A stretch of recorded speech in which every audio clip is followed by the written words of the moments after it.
Happy Thursday Night Live. Hello, everybody, and welcome to another Area Circle webinar. We are so excited to have you here today, and I have a very special guest. I'm going to go ahead and read her bio to you guys, and she will introduce the topic, what she's going to talk about with us today, which I'm extremely excited because this is one of my favorite topics, and we do not talk about enough in Airway, and it is a missing component. So here we go. Presenting Elena Jackson, who is a licensed mental health counselor and licensed professional counselor with over 14 years of experience helping individuals overcome anxiety, trauma, and burnout. She combines a non-judgmental approach with evidence-based practices to support emotional regulation and personal growth. As a coach, she specializes in mindset, motivation, and relationship transformation. Outside of work, Elena enjoys running a middle school ministry with her husband, raising their toddler and exploring new places while cooking up a storm. You are already my favorite person. Oh my goodness, this is wonderful. So share a little bit with our listeners. How did you get to where you are today? A little bit about your background and why this portion, of anxiety and trauma called you to serve. I found myself, like many professionals in their career, intrigued by your experience of healing. I went through a familial trauma when I was I was around 8 years old and had a phenomenal counseling experience. And that was when I knew I'm going to become a psychologist. That was the word I knew for the time there. And the more I learned about psychology, the more I knew it was the right fit for me, the more I experienced healing from some things that could destroy other families, that kept ours together. I wanted to be another person in the world to provide healing and create that access. So here I find myself even more intrigued in saying, hey, therapists don't have to be the only ones with trauma-informed care. All of us professionals can do so. So I hope in the training to share with you all how to set up a trauma-informed care practice, what to do in response if you see someone is responding in a way that seems unique, and give some context to that uniqueness, and set forth some resources so that you can continue on, because we're going to scratch the surface, but I hope to intrigue your interest. I am going to ask you kind of a controversial question to start with, just because I want to Here. put you in the hot seat and I want to get this conversation excited. Yeah. I'm from Brazil. You're from Puerto Rico. Yeah. Our culture is a little bit different when it comes to raising children, specifically right after birth. Mm. In the United States, it's very different. I feel like here, babies already are pushed to be independent as fast as they can. I totally get it. I've been here for 24 years now. I totally get the need of doing that because here, most moms and dads both work. Unfortunately, we do not have laws that protect the mother right after they have birth, giving them more time to be at home. Just for you guys to have an idea, in Brazil, you get 4 months paid maternity leave. Wow. Plus you can take 2 extra months. So you get 6 months to be at home with your baby maternity leave and paid. So it's so important those first months of a baby's lives for them to be so close to the mom. That's where they find safety. That's where they find security. That's where, they learn to be to just trust themselves because somebody's always going to be there with them. And the culture in the US is totally different. It's like 6 weeks, whatever. They need to be gone because I have to go back to work. I cannot afford not to go back to work. So these kids need to be in a bedroom by themselves, dark, no blankets because it's dangerous, and no stuffed animals because it's dangerous. While I'm an adult and I have to sleep next to somebody, but my baby has to be in their room by themselves. And if they cry, they just need to help, learn how to deal with it. I'm not judging anybody. I've done, a couple different things with my kids, whatever worked for us at that time. But do you see that this culture difference of raising our kids has an impact on their mental health as these kids are growing? Do you see any differences between countries and cultures? Absolutely. What you're talking about is so important. Just an opportunity to say, no culture has it perfect, Exactly. right? But what can we actually observe? And no, what I have observed is my experience of my parents being willing to make sacrifices at the moment that they understood that they were going to be parents, Mm-hmm. from what pregnancy looked like to truly sacrificing sleep. In their mind, it wasn't we're sacrificing our bed. This Mm-hmm. is our family bed now. That is what it was. And so when I went to college and I needed something, they were going to make whatever it was, whatever that thing was, they were also going to sacrifice their time, their weekend to go and bring me Mm-hmm. something.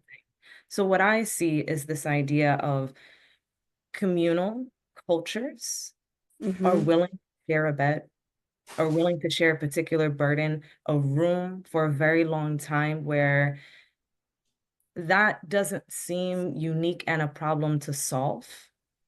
It is an emotional experience. No one, it's not that someone in another culture has said, "Oh, I'm tired. That feels wonderful." No, Exactly. there is Which, a with place. all of that being said, guys, my mom had me out of her bedroom as soon as she could. Okay, I barely Yeah. stayed because they, even though I was born and raised in Brazil, they were Yeah. very strict. My mom and my dad were like, no kids in the bedroom. They had four children. I was number three, Mm, so I was sleeping on my own with all my siblings, of course, in the same room. But very quickly, I was not. What I did with my kids was not what my parents did to me, even though I was born in a different country. yeah, right. Every household is different, right? Hmm. You and your four siblings are raising your kids differently Yes. if they have, or it is even the decision to have kids. And you know what, where I came from is my parents took a chance and they were in a socioeconomic state where we were going to be in a bedroom apartment until I found high school. And then they had said it's going to be for us a different point as to where they're going to focus, Hmm. raising us to be independent. And it just didn't happen to be quote unquote sleep. It didn't happen to be independence. It's going to be focused on education. They focused on Yeah. mental wellness, but because they didn't know they could find outside sources until we had a large event where people had told us about outsourced sources such as Hmm. psychology, but because the culture has such a familial outlet, you're going to talk about what's going on, whether it be in these really healthy ways or also we're going to vent about the experience. Perfect. I have so many questions already, and I know that we could just sit here and chat. So I am Yeah. going to have you come back for Beauty of Breathing podcast. Maybe we can even put this episode there, but go ahead. The floor is yours. You're welcome to share your screen if you have some slides to share with us. Um, Yes, let's do so. Let's do so. And the reason why I started there, I asked that because I have a friend who's a physician. He's in Orlando now, but he's from Brazil. And he was Yeah. telling me that a lot of, I mean, he was describing these airway kids, you know, with the shoulders rolled forward, forward head posture, as Mm, children who lacked a little bit of affection whenever they were born. So if the mm, moms did not give as much affection as they needed, they kind of mm, put on, you know, the physical kind of changes for you to protect yourself. mm, And that changes the amount of oxytocin that was released, and that can change the mitochondria. I mean, he was going everywhere. I have to bring him here to talk to you guys. But I thought it was very, very interesting to see if the lack of affection has anything to do with um, the way that we develop and then eventually causing airway issues in these kids. If anybody has any info on that, please message me.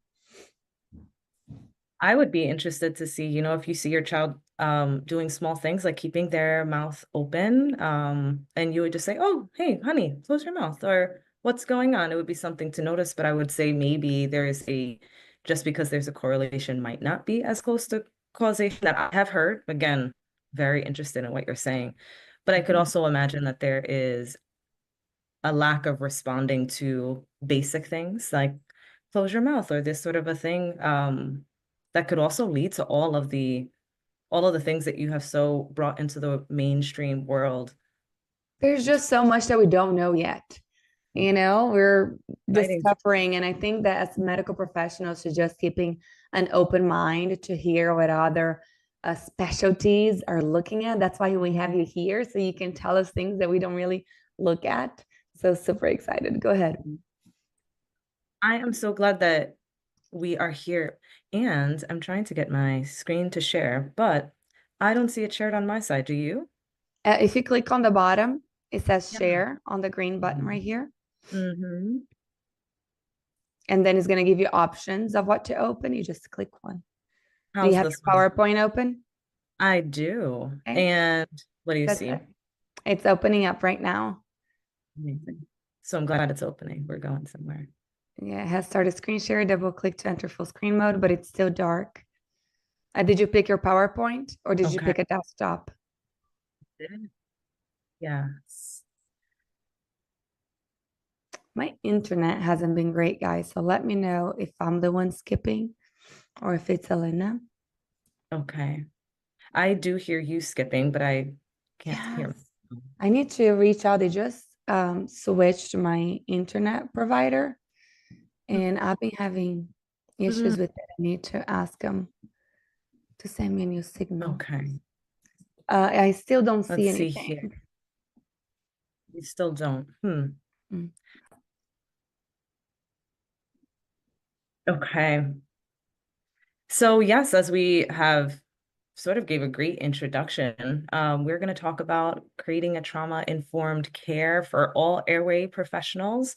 This, I hope, my greatest hope is at the end of this, your interest is intrigued and you are going to be connecting with other therapists in your community as a resource for your people that you are serving.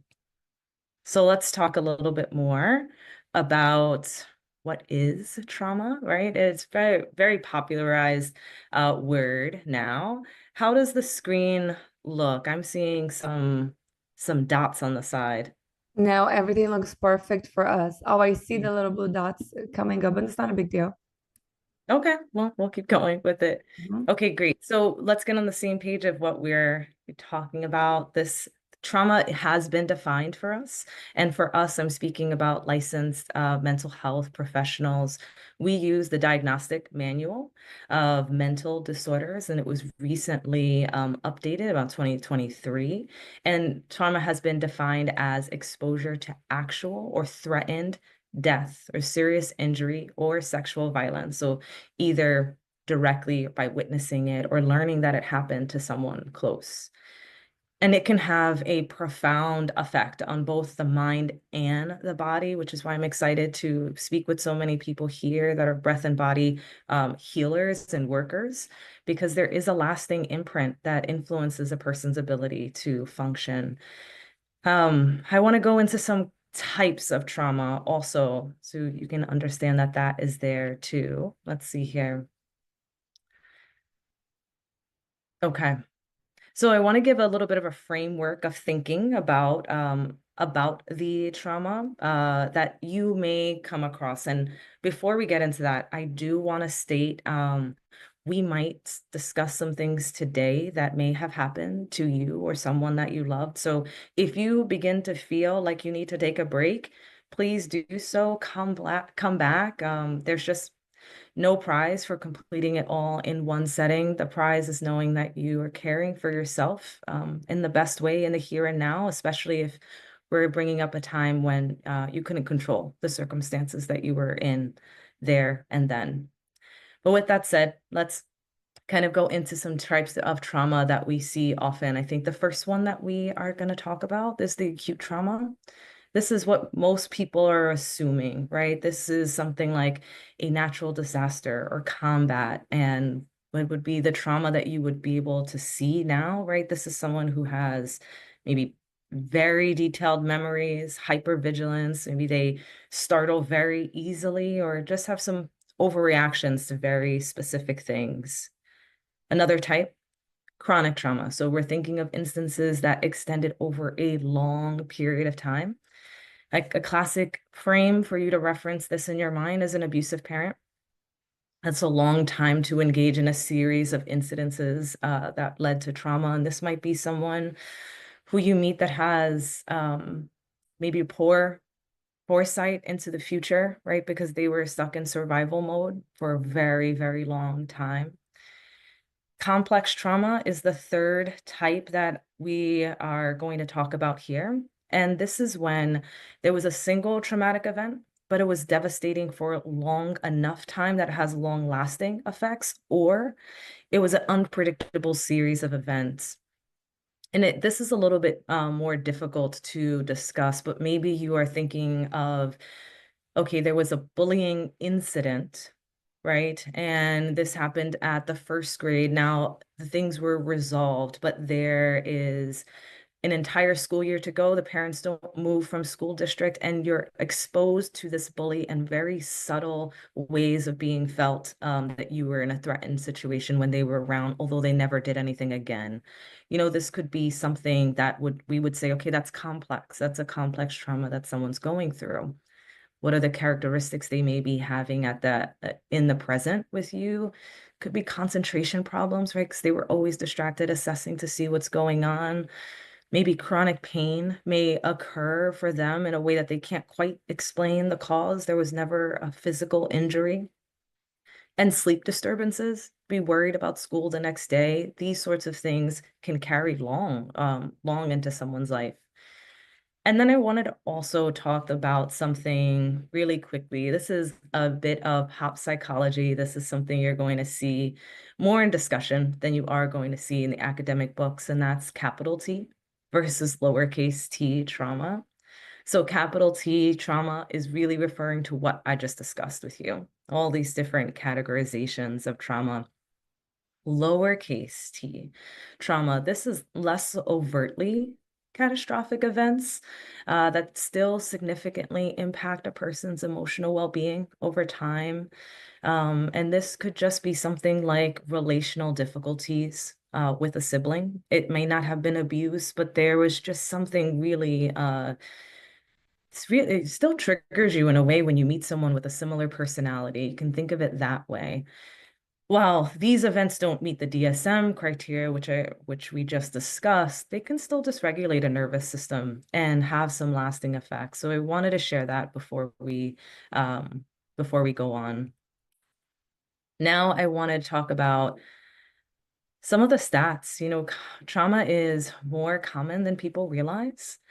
And it's not just you or the person that you know, right? It manifests physically in ways that can impact someone's breathing, someone's tension, and even their response to listening to instructions that I imagine many of you are offering. And we have these stats of 61% of adults, and this is according to the CDC's Adverse Childhood Experiences Study. That's what ACEs stands for here. And what they have reported is that they experienced at least one type of childhood trauma. And this is in reflection. If we speak to teens now, 1 out of 3 of the teens here in the US will say that they have experienced an intense anxiety or depressive episode. And that's from our National Institute of Mental Health. I want to continue on with some stats for you all. It's 70% of adults have experienced at least one traumatic event in their life. So really consider what we're going to talk about as very, very applicable to you all. Also, it's important to be aware, I would say, of the prevalence of sexual assault as well, especially in contexts where if in your work you're asking someone to lay down, or if in your work you're touching someone. It's 1 in 3 women and 1 in 6 men have had some form of sexual violence in their lifetime. Okay, so again, my hope is that sharing all of this with you really brings an awareness to prevalence and is going to impact you in a few ways. I'm hoping that it's going to make a significant difference in your patients with some of the people who you provide your services to. Your responses, I hope that they're in a way you're depersonalizing some of the behaviors that may seem odd or unique to you. that may occur in your appointments, and you have a place to put some of these behaviors you are seeing. I want to talk a little bit more about the behaviors of what does trauma make someone then do? What would I see at any given time? And these are pretty much the trauma responses that you'll see. I'm going to go through them so that you are kind of oriented to what they are, and hopefully it piques your interest in some ways. So we're going to talk about these 7 ones here, and they are going to happen in a response to a trigger. A trigger is all about someone's perception. We are going to talk about how to minimize that, but I do want you to know that this is a mind-body connection that is already a preset response. They're emotional, physiological, and behavioral.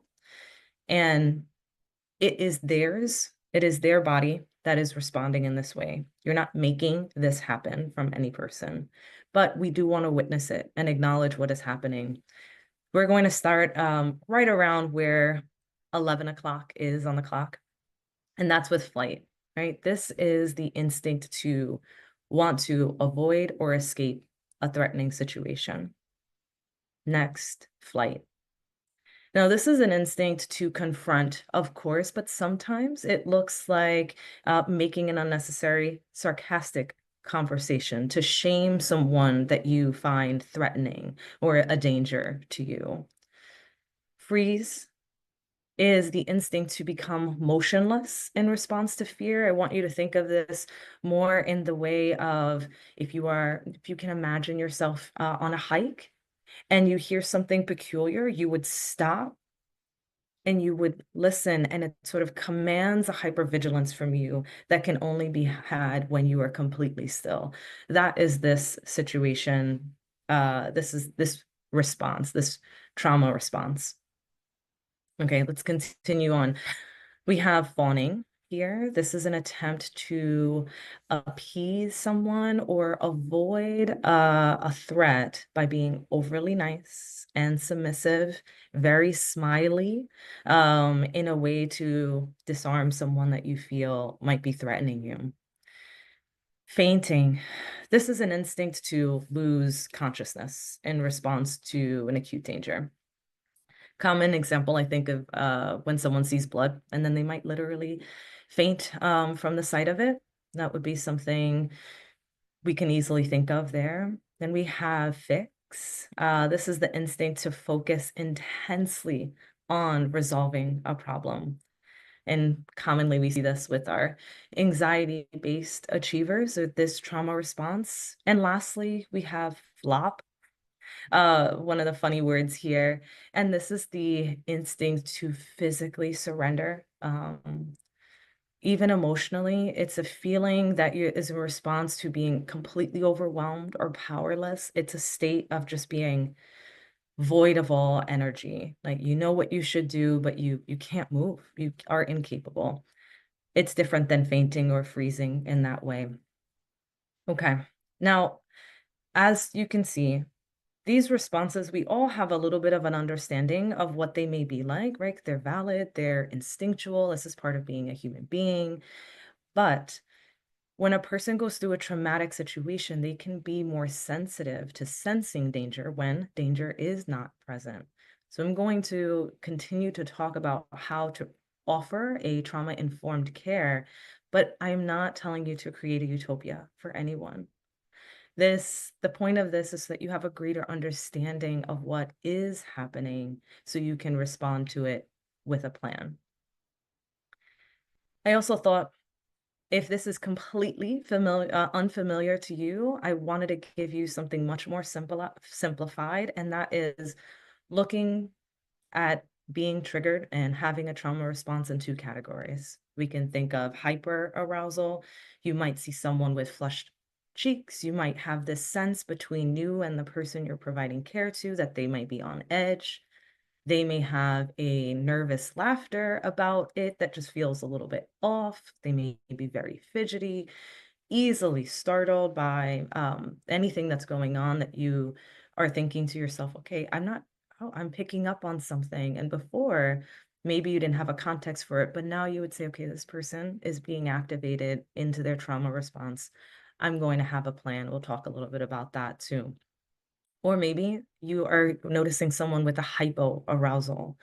This is when someone is feeling it's a difficult connection between you and them. We're thinking again, the blank stare, not an attentiveness to the answers that they are giving to your questions, or very much missing steps, but not from an executive functioning place, just more disconnected to the session there.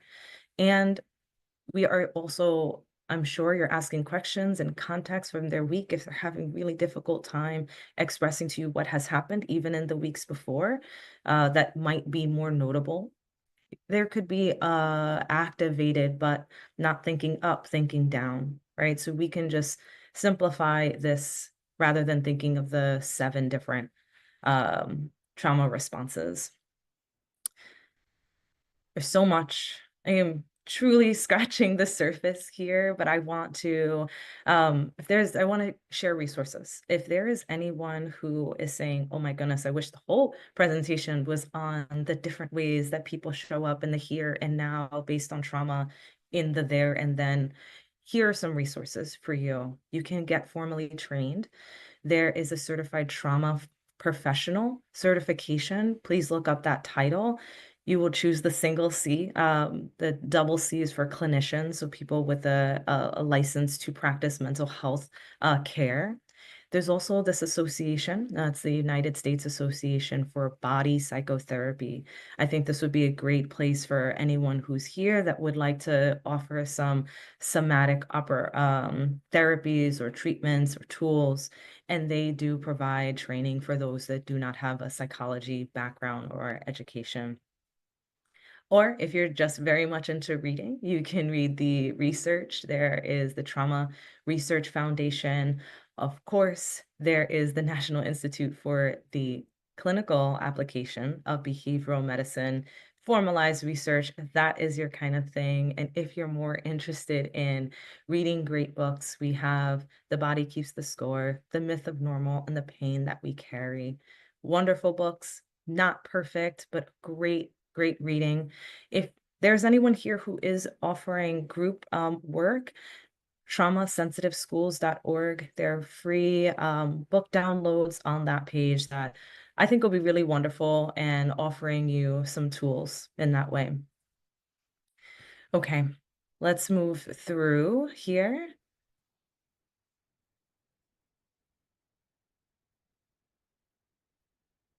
Seems to be going backwards. It's just going to work our way forward.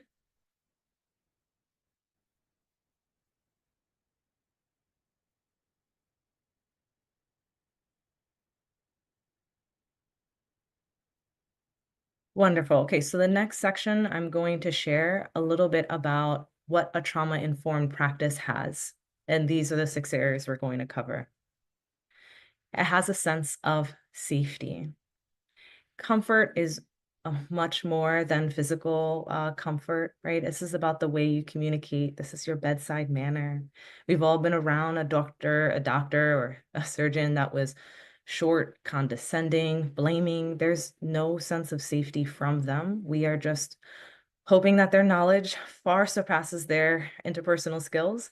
But with someone who is still responding to and sensitive to that lack of safety, that would not be enough for them. They wouldn't be able to do what maybe some of us can do and is look past that.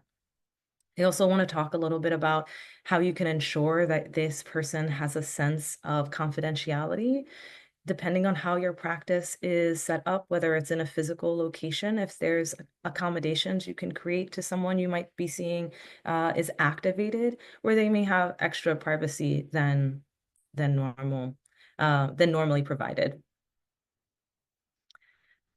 A culture of consent, one of our favorite things as a therapist. So this is every step of the treatment process should involve the patient's explicit permission, before, if you are in person, before touching their face, before touching their mouth, before introducing a tool that would connect with them physically in some way, always asking for consent, making sure they're comfortable before proceeding. Also, you may notice that the Patient is tensing up, becoming that visible, anxious. You're not quite sure. Just ask them if they're comfortable with what's happening, if they'd like to take a moment. A small act like that of checking in and seeking consent can make a huge difference in someone feeling respected. Transparency. Transparency leads to trust. This is obvious. You can see this in your personal life, that it's trust between people comes from that sense of transparency. And often trauma survivors have issues with that. If a trauma had in fact violated their sense of trust or their sense of control, right? So we are going to recommend that you regularly explain why you're going to do what you're doing and how the rest of the session may look. For them, we want to make sure that collaboration is always occurring. It's this mindset of we're partners in care rather than professional and patient in front of us. I have a list of several questions on this slide here that could be really helpful for you. It's super simple and easy to remember. And many of you probably are doing this not realizing it was trauma informed. What was most helpful from last session? Should we continue? Would you rather pause? These are all ways to collaborate and making sure that you have active participants and not just passive recipients of treatment. Empowerment. This is a great part of having a trauma-informed practice.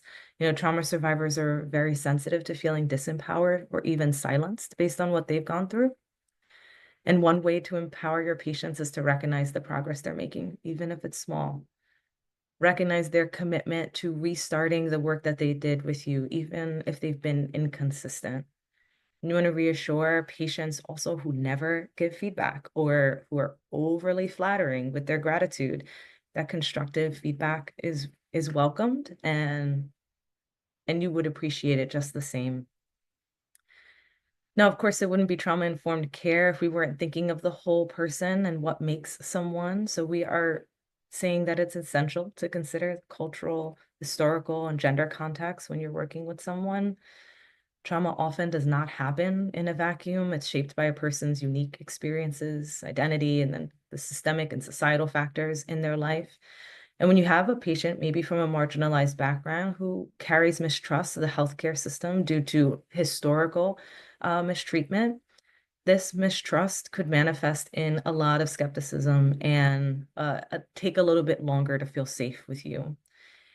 Part of the training that I hope that we all are engaging in is a recognition we have unconscious biases.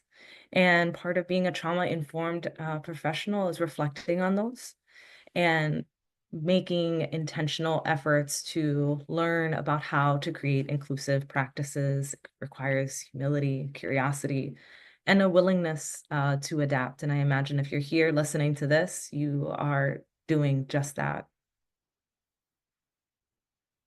Okay.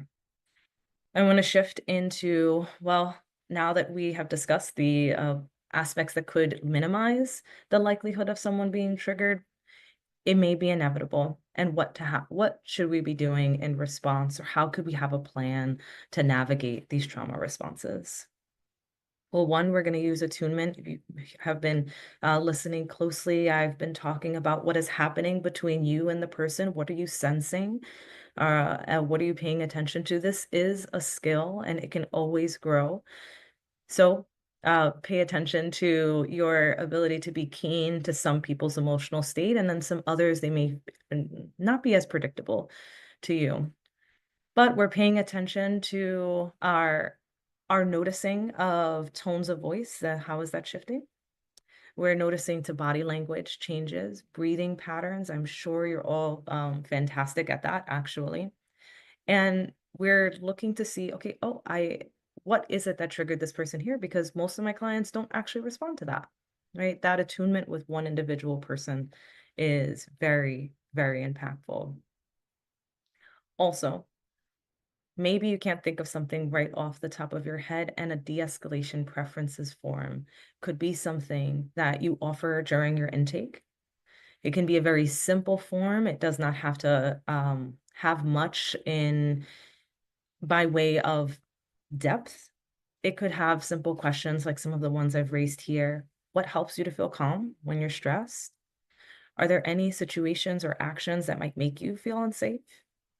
And what should I do if you start to feel overwhelmed? Obviously, the hope is to not try to assess the situation in a trial and error way, but to show them that you're here for them in the way that makes them feel most safe. Adaptability is another way to say, consider the psychological risks for each intervention. My hope is that you are paying close attention to the person in front of you. You are understanding the effectiveness of each tool and what may be alternatives, especially if what you are doing with this person at this particular time is potentially dysregulating them, and that trauma response is showing up.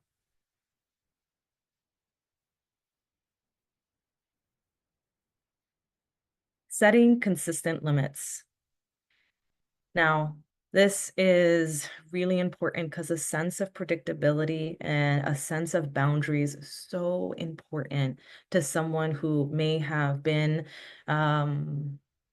in a place where their boundaries were not kept, or the person that affected them in their life was very loose with theirs, and the person who should have protected them did not.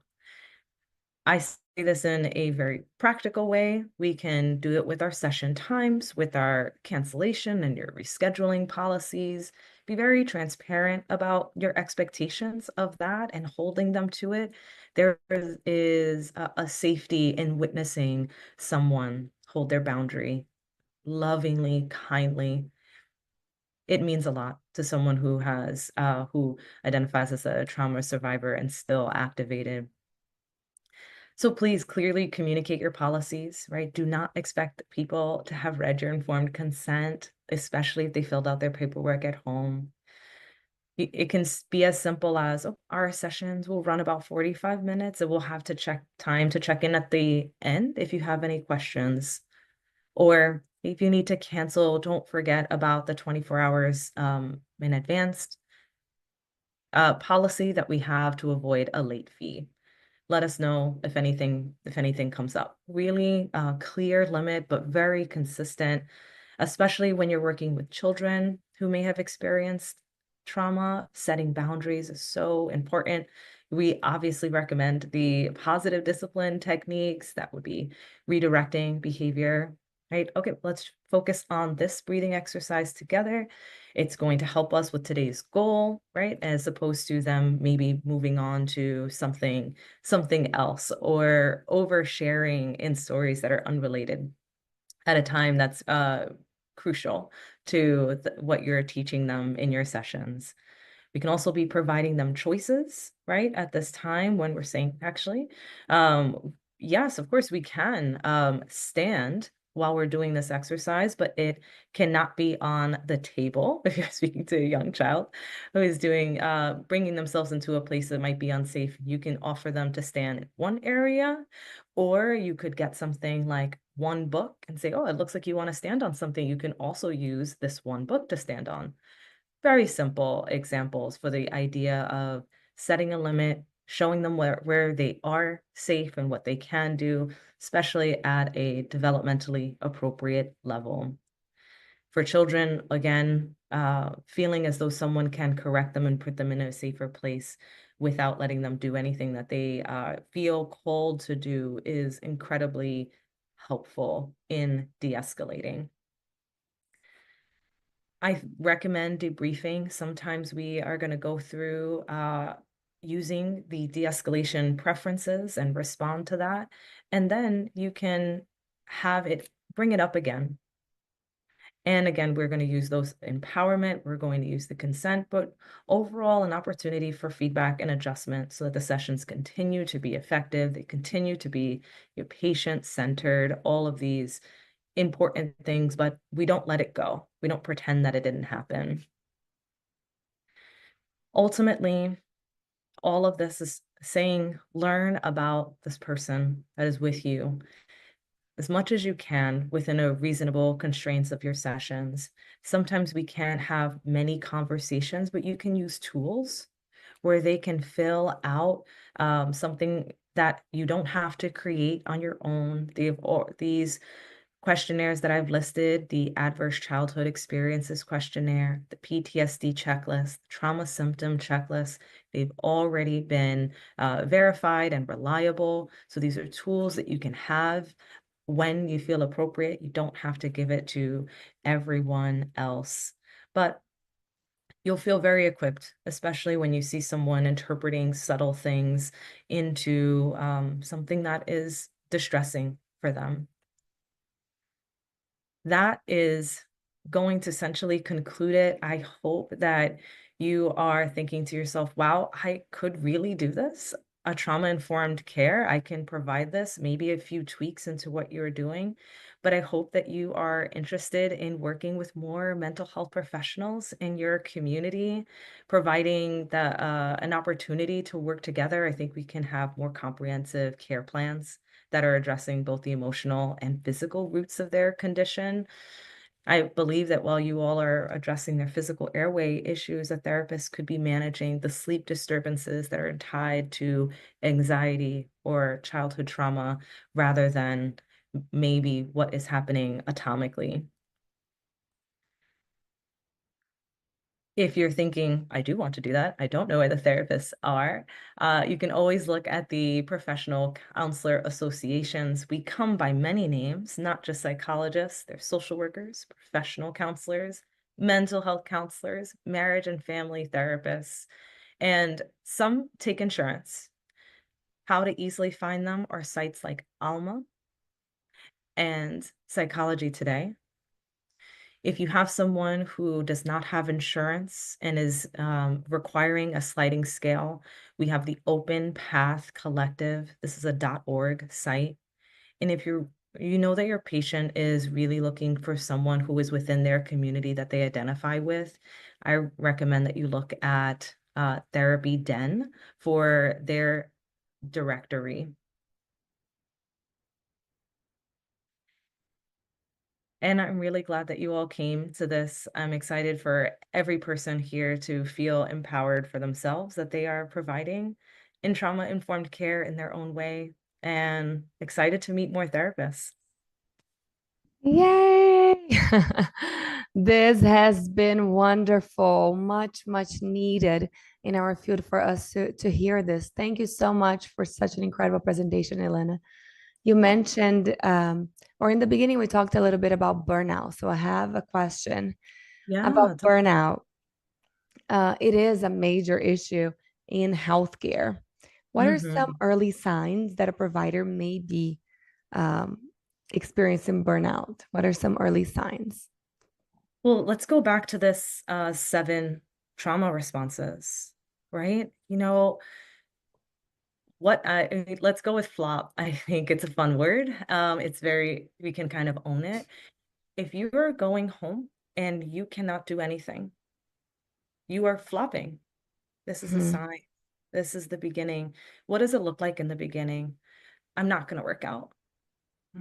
Let me, but it's not because you don't want to. It's different. You'll know it. You'll know when it's a trauma response. You'll know when it's a burnout response versus it really makes sense for me to not do it today.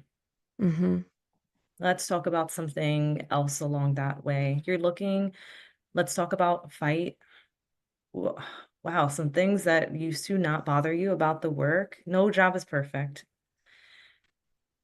You can sense yourself getting really irritable about those tasks. Maybe it's our admin tasks in healthcare, just these sorts of things. And you're like, I'm starting to say things about it that normally I don't love this part, but normally it doesn't get under my skin. Pay attention to those sorts of things. They're the I think beginning signs. Yeah. I think that us as in healthcare, we're always giving, giving, giving. We're just caring people naturally. And many of us feel guilty taking time for ourselves. I'm one of them. How can we Mhm. shift our mindset to prioritize self-care without feeling like we're being selfish? My goodness, I would say When you're tapped into gratitude, and when you put yourself in a position to say, I am really grateful for this opportunity to work here, wherever you're working, Mm-hmm. and then you say to yourself, man, if I could put myself in my client's shoes and I come in and they can just sense I'm faking that I'm awake today, Mm-hmm. really tired. Do you believe that they really think that you're tired, or do they think that you don't really want to help them? We usually take on something for ourselves, right? We're like, oh, I don't think they like me, or did I say something wrong? They were off. You doing self care is providing the best version of yourself that shows up, and the person who receiving help feels wanted in a way, like you wanted to help them rather Mm-hmm. than you were willing to help them even though you were really tired. There's a difference. There's a difference. So I would say you can shift into that, into the gratitude and into a willingness to really see showing up with, without a full cup. But when you recognize people It know. is such a balance that we have to have with dealing with our patients. Most of our patients are anxious, they're distressed because they have been through so many therapists, so many different healthcare professionals, or they have not been validated in their concerns. So we tend to get a lot of patients that are just tired and they just want answers. So there's such a big balance of us dealing with the patients, but also taking care of our own mental health, preventing burnout. What advice do you have for handling these emotionally difficult patient cases without internalizing this stress? Yeah. We have this tool called the eggshell, and you essentially would say, around me, anything can come, but I have to be really conscientious that something can easily break it. Now, what are we thinking about with this eggshell, or what are we thinking about this around us? What we're saying is, you have to be really clear that who you are speaking to has the potential to completely fatigue you in one day. Absolutely. When you know that, I do believe that you can say to yourself, I'm only going to let this tap, kind of in the way that you could tap an egg and nothing would happen. In that way, it's as if you're able to be soft and you can see yourself as precious, because Mm-hmm. one of the things that we think about ourselves is that we can take it all on. We Yes. can take it all on. So just tell me more, tell me more. And what people would really love to be able to do is to share with you while you have you sense yourself as precious, you sense yourself as valuable to them and to many, where you don't hold it in, you don't let it crack and sort of have you spill out. It's an imagery to say, well, what comes up for you if you were to say, well, I am precious? Does this mean you never help anybody? No, it doesn't mean that. It means you're conscientious of how, oh, I'm beginning to feel it in my body. Mm-hmm. I'm going to regulate myself. Is it breathing there? Is it being able to say, this is that person's story, not mine? I'm Mm-hmm. here to listen. I'm here to let them know they're important. And It's a small, yeah, once a year, take a retreat. Come to the Airway Circle retreat. there you go. We have a Absolutely. healthcare retreat. There are going to be different speakers. The first one that we have is now coming up in April. It's going to be Hilton Head Island, South Carolina, which is just absolutely gorgeous. We're going to be walking in nature and doing bike rides and just immersing ourselves in nature. And then we have a Airway professional who's going to be teaching us a little bit so we can also get CEs Love. um, while we're there working on ourselves is Dr. Uma Katwa, who is a pediatric pulmonologist and a pediatric sleep physician from Boston Children's. He's a Harvard doctor, extremely knowledgeable. And then we're going to be doing some limiting belief work and just doing inner work with Terma, one of our myofunctional therapists. And then we also going to be talking a little bit about business with Dr. Lincoln Harris, who is the CEO of Ripe Global. He's a dentist and has an incredible company for dentists. So find, if it's not the Airway Circle Retreat, if you're not in Airway, find something else that you can do just to take time for yourself. Because like Elena was saying, we can only be as good, as we are to ourselves. We can't give more than what we have. So this has been such an incredible talk. And I feel like we touched a little bit of both. How do we act towards our patients, so to make sure that we're taking their trauma into consideration, but also reminding ourselves that we are full of traumas. Most of us have been through so many things, and separating those things. And the more we take care of ourselves, the better we're going to be able to take care of others. So thank you so much. You're welcome. Thank you. This Thank was you so much. wonderful. Thank you. And do you mind repeating again? How can people reach out to you? I know that you shared your Instagram. Do you mind repeating to everybody how they can find you? Sure. It's coaching and counseling CT, because I'm in Connecticut. And of course, you can email me. You know how things get lost in the DMs. It's Elena, ELENA, at coaching and counseling CT.com. That has been wonderful. Thank you so much, Elena. I know that there's so much more that we can do together. This is an amazing talk. I love this stuff.